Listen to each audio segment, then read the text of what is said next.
সুপ্রিয় শিক্ষার্থীরা, আসসালামু আলাইকুম ওয়া রাহমাতুল্লাহ। আশা করছি সকল শিক্ষার্থীরাই এবং তোমাদের পরিবার সকলেই মিলে ভালো আছো এবং তোমাদের নিজেদের পড়াশোনা সুন্দরভাবে সুস্থভাবে করে যাচ্ছ, যেন তোমরা ভালো ফলাফল অর্জন করতে পারো এবং একজন ভালো মানুষ হয়ে বড় হতে পারো এবং সমাজের উপকারে যেন তোমরা কাজে লাগতে পারো। এজন্য নিজেদের মননশীলতাকে, মানসিকতাকে সেভাবে তৈরি করছো। এই বৈশ্বিক মহামারীতে মানুষের মধ্যে যে মানবিক গুণগুলো দেখা যাচ্ছে, একজন ব্যবসায়িক শিক্ষার্থী হিসাবে, ব্যবসায় শিক্ষা শাখার শিক্ষার্থী হিসাবে তোমাদের মধ্যে আরও বেশি যেন এই মানবিক গুণগুলো বেশি পরিলক্ষিত হয়, যাতে তোমরা তোমাদের পড়াশোনা শেষ করে যখন কোনো কর্মক্ষেত্রে প্রবেশ করবে তখন যেন তোমাদের মাধ্যমে মানুষ বেশি উপকৃত হয়, সমাজ উপকার পায়, সমাজের দুস্থ মানুষরা যেন তোমাদের থেকে সুবিধা ভোগ করে, সেটা প্রশাসনিক হোক, সামাজিক হোক, সমস্ত ক্ষেত্রে যেন তোমাদের থেকে সুযোগ সুবিধা পায় সেই প্রত্যাশা রাখি। মানুষ এই শিক্ষাটাই যেন এই বৈশ্বিক মহামারীতে পায় সেই প্রত্যাশা সকলের মধ্যেই থাকে। আসলে অনলাইন ক্লাস কার্যক্রমে আজ আমি তোমাদের এসএসসি এবং দশম শ্রেণীর শিক্ষার্থীদের জন্য নবম অধ্যায়ের যে গত ক্লাসগুলোতে হয়েছে, আজকে তারই ধারাবাহিকতায় নবম অধ্যায়ের ব্যাংকিং ব্যবসা ও তার ধরনের ব্যাংকের শ্রেণীবিন্যাস এর কিছু অংশ নিয়ে আলোচনা করব, যেন তোমরা বহু নির্বাচনী এবং সৃজনশীল প্রশ্ন সঠিক ও সুন্দর আনসার করে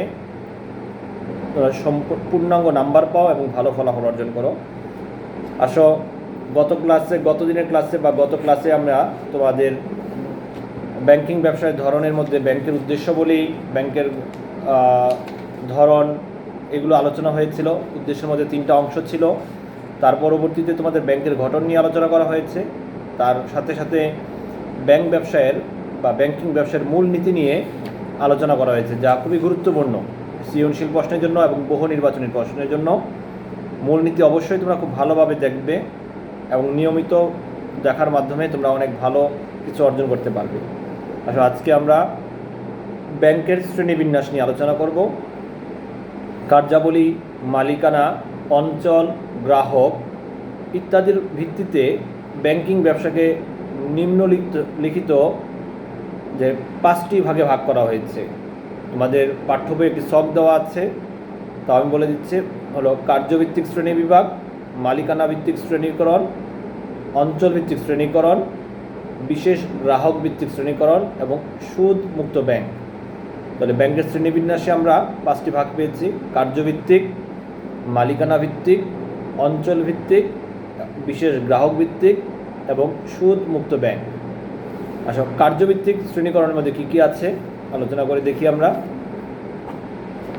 আর প্রথমে কার্যের উপর ভিত্তি করে যে ব্যাংকিং কার্যক্রমগুলো আমরা দেখি সারা বিশ্বে বা অর্থবাজারে যে দেখা যায়, সেগুলো হলো কেন্দ্রীয় ব্যাংক, বাণিজ্যিক ব্যাংক, কৃষি ব্যাংক, শিল্প ব্যাংক, বিনিময় ব্যাংক ও অন্যান্য ব্যাংক। কী?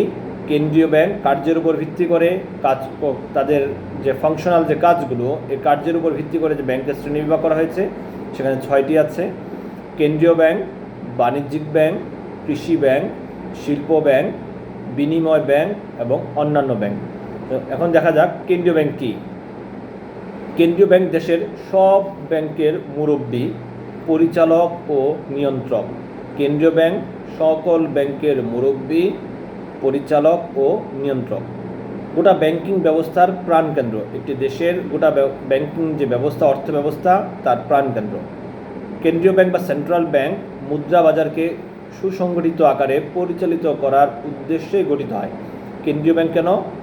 মুদ্রা বাজারকে, অর্থাৎ অর্থর যে মূল্যস্ফীতি না ঘটে, যেন মুদ্রা বাজারকে সুসংগঠিত আকারে পরিচালিত করার উদ্দেশ্যে গঠিত হয়ে থাকে। সাধারণত মুদ্রা প্রচলন, অর্থ সরবরাহ তথা ঋণ নিয়ন্ত্রণের বিশেষ ক্ষমতা ও দায়িত্ব কেন্দ্রীয় ব্যাংকে নিয়োজিত। মুদ্রা প্রচলন করা, ঋণ নিয়ন্ত্রণ করা কেন্দ্রীয় ব্যাংকের উপর, এর দায়িত্ব ক্ষমতা সমস্ত কিছু কেন্দ্রীয় ব্যাংকের উপর নিয়োজিত। বাংলাদেশে বাংলাদেশ ব্যাংক, ইংল্যান্ডে ব্যাংক অফ ইংল্যান্ড, জাপানে ব্যাংক অফ জাপান কেন্দ্রীয় ব্যাংক হিসেবে কার্যরত রয়েছে। প্রত্যেক দেশে একটি সেন্ট্রাল ব্যাংক থাকে বা কেন্দ্রীয় ব্যাংক থাকে, যেমন বাংলাদেশে বাংলাদেশ ব্যাংক, ইংল্যান্ডে ব্যাংক অফ ইংল্যান্ড, আর জাপানে ব্যাংক অফ জাপান। এগুলো হলো কেন্দ্রীয় ব্যাংকের নাম। প্রত্যেক দেশে এরকমভাবে কেন্দ্রীয় ব্যাংক রয়েছে, যা কী করে প্রত্যেক দেশের মুদ্রা বাজারকে তারা নিয়ন্ত্রণ করে, মুদ্রার প্রচলন করে, ঋণ নিয়ন্ত্রণের মাধ্যমে অর্থ বাজার বা মুদ্রা ব্যবস্থাকে একটি স্থিতিশীল অবস্থায় রাখে। এজন্য কেন্দ্রীয় ব্যাংক এত বেশি গুরুত্বপূর্ণ দায়িত্বগুলো পালন করে যেন দেশে অস্থিতিশীল অবস্থা তৈরি না হয়। 2, বাণিজ্যিক ব্যাংক। ব্যাংক বলতে মূলত আমরা বাণিজ্যিক ব্যাংককে বুঝে থাকি, কারণ কেন্দ্রীয় ব্যাংকে আমরা সাধারণ গ্রাহক বা মানুষ লেনদেন করতে পারি না। এটি সরকারের ব্যাংক এবং সরকারকে সে যাবতীয় পরামর্শ উপদেশ দিয়ে বিভিন্নভাবে সহযোগিতা করে থাকে। আর আমরা যারা গ্রাহক বা আমরা সাধারণ মানুষ যারা ব্যাংকিং কার্যক্রম সাথে জড়িত হই, তাদের টাকা জমা রাখা, ঋণ নেওয়া, বিভিন্ন কাজে যে আর্থিক সুবিধাগুলো সেবা পাই, এগুলো সাধারণত বাণিজ্যিক ব্যাংকের মাধ্যমেই পাওয়া হয়, বা ব্যবসায়ীরা যে ঋণ গ্রহণ করে সমস্ত কিছুই বাণিজ্যিক ব্যাংকের মধ্যে। সাধারণত যে ব্যাংকগুলো আমরা আমাদের আশপাশে দেখি ব্যাংকিং সেবা প্রদান করে, এগুলো মূলত বাণিজ্যিক ব্যাংক। মুনাফা অর্জনের উদ্দেশ্যে জনগণের সঞ্চিত অর্থ আমানত হিসেবে গ্রহণ এবং সে আমানত হতে ঋণ প্রদান কাজে প্রতিষ্ঠিত ব্যাংককে বাণিজ্যিক ব্যাংক, ঋণ প্রদান কাজে প্রতিষ্ঠিত ব্যাংককে বাণিজ্যিক ব্যাংক বলা হয়। যেমন national bank limited, Jamuna bank limited, Padma bank limited, Sonali bank limited, এগুলো হলো মূলত বাণিজ্যিক ব্যাংক। কৃষি ব্যাংক কৃষিক্ষেত্রে উন্নয়নের লক্ষ্যে কৃষকগণকে বিভিন্ন মেয়াদের ঋণ প্রদান সহ অন্যান্য সুযোগ সুবিধা প্রদানের লক্ষ্যে যে ব্যাংক কাজ করে তাকে কৃষি ব্যাংক বলে। শুধুমাত্র কৃষি উন্নয়নের লক্ষ্যে যে ব্যাংক যে গ্রাহকদের ঋণ প্রদান সহ অন্যান্য যে সুযোগ সুবিধা প্রদানের মাধ্যমে ব্যাংকিং সেবা প্রদান করে থাকে তাকে বলা হয় কৃষি ব্যাংক। এটি একটি বিশেষায়িত আর্থিক প্রতিষ্ঠান। তাহলে কৃষি ব্যাংক কী ধরনের? এটি বিশেষায়িত, অর্থাৎ একটা বিশেষ উদ্দেশ্য নিয়ে ব্যাংকে তৈরি করা হয়েছে, প্রতিষ্ঠিত হয়েছে। তারা শুধুমাত্র কৃষি উন্নয়নের জন্য, এগ্রিকালচার বেসড যে কোনো প্রকল্পকে উন্নয়নের জন্য তারা ঋণ প্রদান করে সহযোগিতা করে, তারা পরামর্শ দিয়েও সহযোগিতা করে থাকে। তাহলে কৃষি ব্যাংক একটি বিশেষায়িত আর্থিক প্রতিষ্ঠান। বাংলাদেশ কৃষি নির্ভর দেশ। আমাদের কৃষি উন্নয়ন অনেকখানি নির্ভর করে বাংলাদেশ কৃষি ব্যাংকের দক্ষতার উপর। বাংলাদেশে যেমন সারা বাংলাদেশব্যাপী যে ব্যাংকটি কৃষি উন্নয়নের জন্য আছে সেটা হলো বাংলাদেশ কৃষি ব্যাংক। উত্তরবঙ্গের জন্য আছে রাজশাহী কৃষি উন্নয়ন ব্যাংক, যারা শুধুমাত্র রাজশাহী বিভাগের বরেন্দ্র অঞ্চলের কৃষি বেসকে যেন উন্নত হয়, কৃষি খাত উন্নত হয় এবং আবাদি জমি যেন তৈরি হয়, অনাবাদি জমি যেন কম থাকে, অনাবাদি জমিকে কত বেশি আবাদি জমিতে পরিণত করা যায় এবং বেশি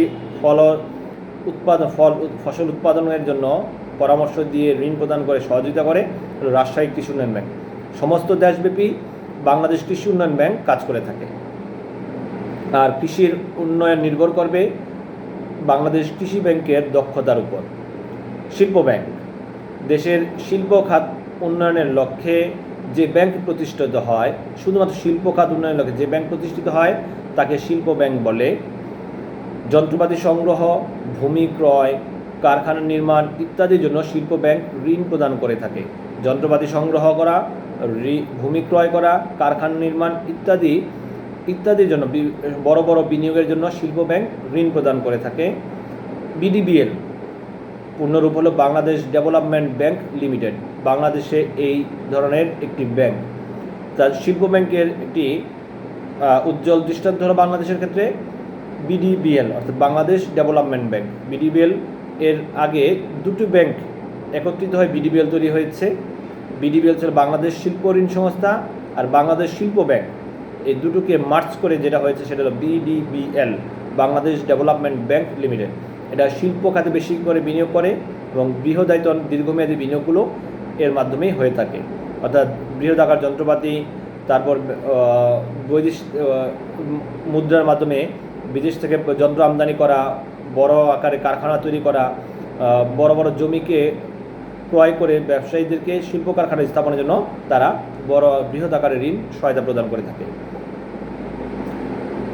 বিনিময় ব্যাংক বৈদেশিক লেনদেন নিষ্পত্তি ও বৈদেশিক মুদ্রা বিনিময়ের জন্য যে ব্যাংক প্রতিষ্ঠিত হয়, বৈদেশিক লেনদেন নিষ্পত্তি ও বৈদেশিক মুদ্রা বিনিময়ের জন্য যে ব্যাংক প্রতিষ্ঠিত হয় তাকে বিনিময় ব্যাংক বলে। অর্থাৎ আমরা যে তৃতীয় বিশ্বের সাথে বা তৃতীয় অন্য কোনো একটি দেশের সাথে যে লেনদেন করব, আমদানি রপ্তানি করব, এই সমস্ত আমদানি রপ্তানি যে লেনদেন নিষ্পত্তি করা এবং মুদ্রার বিনিময়ের জন্য যে ব্যাংক প্রতিষ্ঠিত হয় তা হলো বিনিময় ব্যাংক। বৈদেশিক মুদ্রা বিনিময়, রপ্তানি ইত্যাদি এই ব্যাংকের কাজ। মুদ্রা বিনিময় এবং রপ্তানি এগুলো হলো এই ব্যাংকের কাজ। অন্যান্য ব্যাংক কার্যভিত্তিক শ্রেণীকরণে উল্লেখিত ব্যাংকগুলো ছাড়াও রয়েছে বিনিয়োগ ব্যাংক, সঞ্চয়ী ব্যাংক, বন্ধকি ব্যাংক, পরিবহন ব্যাংক, ক্ষুদ্র ও কুটির শিল্প ব্যাংক, আমদানি রপ্তানি ব্যাংক প্রভৃতি। এই কেন্দ্রীয় ব্যাংক, বাণিজ্যিক ব্যাংক, কৃষি ব্যাংক, শিল্প ব্যাংক, বিনিময় ব্যাংক এছাড়াও রয়েছে কি আমাদের এগুলো দেখলাম। সেগুলো হলো কি তোমার বিনিয়োগ ব্যাংক, সঞ্চয়ী ব্যাংক, বন্ধকি ব্যাংক, পরিবহন ব্যাংক, ক্ষুদ্র ও কুটির শিল্প ব্যাংক, যেমন বেসিক ব্যাংক। এবং বেসিক ব্যাংক যেটা আছে সেটা হলো ক্ষুদ্র ও কুটির শিল্প ব্যাংক, মূলত আমদানি রপ্তানি ব্যাংক প্রভৃতি। বিনিয়োগ ব্যাংক নবগঠিত কোম্পানির শেয়ারের অবলেখন বা আন্ডার রাইটিং, শিল্প ও ব্যবসায় প্রতিষ্ঠানকে মধ্য ও দীর্ঘমেয়াদী ঋণ প্রদান, ব্রিজ ফিন্যান্স, ডিবেঞ্চার ফিন্যান্স সহ বিভিন্ন পরামর্শমূলক কার্যাদি সম্পাদন করে থাকে। যখন বিনিয়োগ ব্যাংক কী করে, যখন কোনো কোম্পানি গঠিত হয় এবং শেয়ার বাজারে তারা শেয়ার ছাড়তে যায়, তখন যে প্রাথমিকভাবে শেয়ার ছেড়ে যে মূলধন সংগ্রহ করে, এই জন্য আন্ডার রাইটিং অর্থাৎ অবলেখকের কাজ করে। শিল্প ও ব্যবসা প্রতিষ্ঠানের মধ্যে দীর্ঘ ও স্বল্প মধ্যমেয়াদী ঋণ প্রদান করে থাকে, ব্রিজ ফিন্যান্স করে থাকে, ডিবেঞ্চার ফিন্যান্স সহ অর্থাৎ ঋণ এবং জামানতবিহীন ঋণ, ডিবেঞ্চার ফিন্যান্স সহ বিভিন্ন পরামর্শমূলক কার্যাদি সম্পাদন করে থাকে। সঞ্চয়ী ব্যাংক জনগণের অতিরিক্ত সঞ্চয় হিসেবে গ্রহণ, অতিরিক্ত অর্থ সঞ্চয় হিসেবে গ্রহণ ও মুনাফা বা সুদ প্রদানের মাধ্যমে জনগণকে অধিক সঞ্চয়ে উৎসাহিত করে তোলে। সঞ্চয় ব্যাংক কী করে, আমাদের যে উদ্বৃত্ত অর্থ বা অতিরিক্ত অর্থ এটা সঞ্চয় হিসেবে গ্রহণ করে এবং সুদের বিনিময়ে বা মুনাফার বিনিময়ে আমাদেরকে সঞ্চয়ে উৎসাহিত করে তোলে। যে কোনো সময় এই ধরনের ব্যাংকে টাকা জমা এবং অর্থ উত্তোলনের সুযোগ বা অন্যান্য নিয়মে এই ব্যাংকের সঞ্চয় পরিচালিত হয়। ভূমি বন্ধক ব্যাংক বা বন্ধকি ব্যাংক হলো কি, ভূমি বন্ধক রেখে কৃষি বা শিল্পের প্রয়োজনে দীর্ঘমেয়াদে যে ব্যাংক ঋণ প্রদান করে, ভূমি বন্ধক রেখে দীর্ঘমেয়াদে যে ব্যাংক ঋণ প্রদান করে তাকে বন্ধকি ব্যাংক বলে। অর্থাৎ কোনো একটা জামানত বড় আকারে ভূমি বন্ধক রেখে কোনো কিছু বন্ধক রেখে ঋণ নিয়েছে দীর্ঘমেয়াদে, সেটাকে বলা হয় বন্ধকি ব্যাংক। যে ব্যাংকিং কার্যগুলো এইভাবে পরিচালিত হয় তাকে বলা হয় বন্ধকি ব্যাংক। পরিবহন শিল্পের উন্নয়নের লক্ষ্যে যে বিশেষায়িত ব্যাংক প্রতিষ্ঠা করা হয় তাকে পরিবহন ব্যাংক বলা হয়। এ ব্যাংক যানবাহন নির্মাণ, যন্ত্রাংশ আমদানি, আধুনিকীকরণ, খুচরা যন্ত্রপাতি ক্রয়ের জন্য ঋণ সরবরাহ করে থাকে। ক্ষুদ্র শিল্পের উদ্যোক্তাদের উৎসাহিত করে শিল্পায়ন ত্বরান্বিত করার জন্য ক্ষুদ্র ও কুটির শিল্প ব্যাংক আর্থিক সহায়তা ও পরামর্শ প্রদান করে থাকে। ক্ষুদ্র শিল্পের উদ্যোক্তাদেরকে উৎসাহিত ও শিল্পের উন্নয়ন ত্বরান্বিতের জন্য কী করে থাকে, ক্ষুদ্র কুটির শিল্প ব্যাংক আর্থিকভাবে সহায়তা ও পরামর্শ প্রদান করে থাকে। আমদানি রপ্তানি বাণিজ্যে সহায়তা প্রদানের উদ্দেশ্যে যে ব্যাংক প্রতিষ্ঠিত হয় তাকে আমদানি রপ্তানি ব্যাংক বলে। আমদানি রপ্তানিতে সহায়তা করার জন্য যে ব্যাংক প্রতিষ্ঠিত হয়ে থাকে তাকে আমদানি রপ্তানি ব্যাংক বলা হয়। মূলত আমদানির জন্য ঋণ সরবরাহ, প্রত্যয়পত্র বা এলসি লেটার অফ ক্রেডিট সুবিধা, আমদানির তদারকি সহ বিভিন্ন উপদেশমূলক কাজও করে থাকে। তো কার্যভিত্তিক শ্রেণী বিভাগের আলোচনা তোমরা দেখলে, কার্যভিত্তিক শ্রেণী বিভাগের মধ্যে ব্যাংকের মধ্যে আছে তোমার কেন্দ্রীয় ব্যাংক, যা প্রত্যেক দেশে একটি কেন্দ্রীয় ব্যাংক থাকে যা মুদ্রা বাজারের নিয়ন্ত্রক এবং মুদ্রার প্রচলন করে থাকে এবং অর্থবাজার অস্থিতিশীল যদি হয়ে যায় তারা নিয়ন্ত্রণের সুগঠিত পরিকল্পনার মাধ্যমে নিয়ন্ত্রণ করে থাকে। বাণিজ্যিক ব্যাংক, আমরা ব্যাংক বলতে মূলত বাণিজ্যিক ব্যাংকে বুঝে থাকি, অর্থাৎ মানুষ যে ব্যাংকিং সেবা পায় এটি মূলত বাণিজ্যিক ব্যাংক থেকে পেয়ে থাকে। বাণিজ্যিক ব্যাংকে আমরা কী করি, গ্রাহকরা চলতি সঞ্চয়ী এবং স্থায়ী আমানতের মাধ্যমে অর্থ জমা রাখি এবং স্থায়ী আমানতের জন্য অধিক হারে সুদ দেয়, সঞ্চয়ী আমানতের উপর স্বল্প হারে সুদ দেয় এবং চলতি আমানতের উপর কোনো সুদ দেওয়া হয় না। এভাবে বাণিজ্যিক ব্যাংকগুলো পরিচালিত হয়। এবার মূল্যবান দলিলপত্র দিয়ে সেখানে সংরক্ষণ করেও তার ব্যাংক সার্ভিস চার্জের মাধ্যমে সংগ্রহণ করে আমাদেরকে নিরাপত্তার সেবা দিয়ে থাকে। কৃষি ব্যাংক কৃষি উন্নয়নের লক্ষ্যে, দেশের কৃষি উন্নয়নের লক্ষ্যে, কৃষি খাতকে উন্নয়নের জন্য যে ব্যাংকিং কার্যক্রম পরিচালিত হয় তা হলো কৃষি ব্যাংক। বাংলাদেশের সারা দেশে যে কৃষি উন্নয়নের জন্য যে ব্যাংকটি পরিচালিত হয় সেটা বাংলাদেশ কৃষি উন্নয়ন ব্যাংক, এবং রাজশাহী বিভাগের কৃষি খাতকে উন্নয়নের জন্য যে ব্যাংকটি পরিচালিত হয় সেটা হলো রাজশাহী কৃষি উন্নয়ন ব্যাংক। শিল্প ব্যাংক শিল্প খাতের উন্নয়নের লক্ষ্যে যে ব্যাংকিং কার্যক্রম পরিচালিত হয় এবং শিল্প খাতকে আরও বেশি আধুনিকায়ন এবং যন্ত্রপাতি ক্রয়, ভূমি ক্রয়, দীর্ঘমেয়াদী ঋণের জন্য যে ব্যাংকটি পরিচালিত হয় সেটা হলো শিল্প ব্যাংক। বাংলাদেশে এ ধরনের ব্যাংক হচ্ছে বিডিবিএল, যা পূর্বে বাংলাদেশ শিল্প ঋণ সংস্থা এবং বাংলাদেশ শিল্প ব্যাংক ছিল। দুটি ব্যাংক একত্রিত মার্চ করে পরবর্তীতে BDBL Bangladesh development bank limited নামে শিল্প খাতকে উন্নয়নের জন্য এই ব্যাংকটি প্রতিষ্ঠিত এবং পরিচালিত হয়।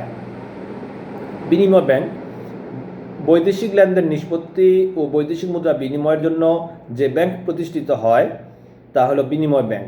অর্থাৎ বৈদেশিক মুদ্রা বিনিময়, অর্থাৎ আমাদের দেশের কারেন্সি আরেক দেশের যে দেশের সাথে রপ্তানি করব বা আমদানি করব সে দেশের মুদ্রার বিনিময় করা এবং রপ্তানিতে বিভিন্ন ধরনের পরামর্শ দিয়ে কাজ করা যে ব্যাংকিং কার্যক্রম পরিচালিত হয় সেটা হলো বিনিময় ব্যাংক। এছাড়া অন্যান্য ব্যাংকিং কার্যক্রমের মধ্যে রয়েছে তোমার বিনিয়োগ ব্যাংক, সঞ্চয়ী ব্যাংক, বন্ধকি ব্যাংক, পরিবহন ব্যাংক, ক্ষুদ্র ও কুটির শিল্প ব্যাংক, আমদানি রপ্তানি ব্যাংক প্রভৃতি। এই ব্যাংকগুলো এক এক রকম। বিনিয়োগ ব্যাংক কী করে থাকে, অর্থাৎ দীর্ঘমেয়াদে ও মধ্যমেয়াদে বিনিয়োগের জন্য যে ঋণ প্রদান করে থাকে, বিনিয়োগ ব্যাংক এই ধরনের কাজে সহযোগিতা করে থাকে। সঞ্চয় ব্যাংক কী করে, আমাদের নিকট থেকে সঞ্চিত অর্থগুলো আমানত হিসেবে গ্রহণ করে এবং মুনাফা বা সুদের বিনিময়ে আমাদেরকে সঞ্চয়ে উৎসাহিত করে। বন্ধকি ব্যাংক কী করে, ভূমি বন্ধক রেখে যে দীর্ঘমেয়াদে ঋণ প্রদান করে সেটা হলো বন্ধকি ব্যাংকের কাজ। তারপর কৃষি বা শিল্পের প্রয়োজনে দীর্ঘমেয়াদে ঋণ প্রদান করে থাকে তারা। পরিবহন শিল্পের উন্নয়নের জন্য পরিবহন ব্যাংক। তারপর ক্ষুদ্র কুটির শিল্প উন্নয়নের জন্য বেসিক ব্যাংক। তারপর তোমার আমদানি রপ্তানির জন্য আমদানি রপ্তানি ব্যাংক বিভিন্নভাবে আমাদেরকে সহযোগিতা করে থাকে। মালিকানা ভিত্তিক শ্রেণী বিভাগ।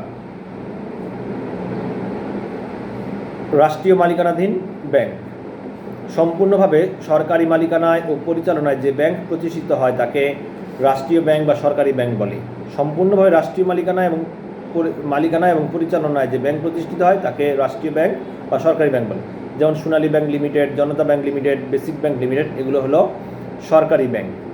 এগুলো সম্পূর্ণ রাষ্ট্রের মালিকানায় এবং পরিচালনায় পরিচালিত হয়।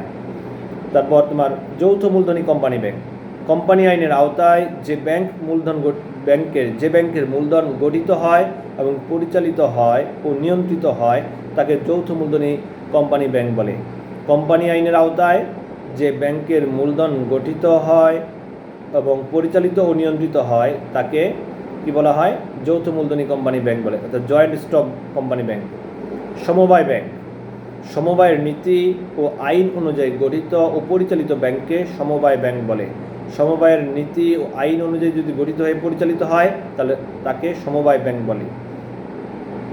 এনজিও ব্যাংক বেসরকারি উন্নয়ন সংস্থাগুলো তাদের কাজের পাশাপাশি ব্যাংকিং কার্যক্রম পরিচালনার জন্য ব্যাংক গঠন করে। বেসরকারি উন্নয়ন সংস্থানগুলো কী করে, তাদের কাজের পাশাপাশি ব্যাংকিং কার্যক্রম পরিচালনার জন্য ব্যাংক গঠন করে। এনজিওদের পরিচালিত ব্যাংকগুলো এ ধরনের ব্যাংকের আওতাভুক্ত। এনজিওদের দ্বারা যে সমস্ত পরিচিত হয়, যেমন আশা, তারপরে প্রশিক্ষা, বিভিন্ন রকম গ্রামীণ শক্তি, এই সমস্ত বিভিন্ন এনজিওর মাধ্যমে ব্যাংকিং কার্যক্রম পরিচালিত হয়, এগুলো হলো তার আওতাভুক্ত। বিদেশি ব্যাংক এক দেশের ব্যাংক যখন অন্য দেশে এসে ব্যবসায় পরিচালনা করে থাকে ওই দেশের জন্য তারা বিদেশি ব্যাংক হিসেবে আখ্যায়িত হয়। এক দেশের ব্যাংক যখন আরেক দেশে গিয়ে ব্যাংকিং কার্যক্রম পরিচালনা করে তো ওইটাকে বলা হয় বিদেশি ব্যাংক হিসেবে আখ্যায়িত করা হয়। অর্থাৎ বিদেশি মালিকানায় প্রতিষ্ঠিত ব্যাংক বিদেশি ব্যাংক বলে যেমন স্ট্যান্ডার্ড ব্যাংক লিমিটেড। আশা করি শিক্ষার্থীরা তোমরা সমস্ত কিছু বুঝতে পেরেছ। আজকের আলোচনা তোমরা ভালোভাবে পড়াশোনা করো, আরও ভালো কিছু করো, এই আশাবাদ ব্যক্ত করে আজকের এই পর্যন্তই। আল্লাহ হাফেজ। আসসালামু আলাইকুম।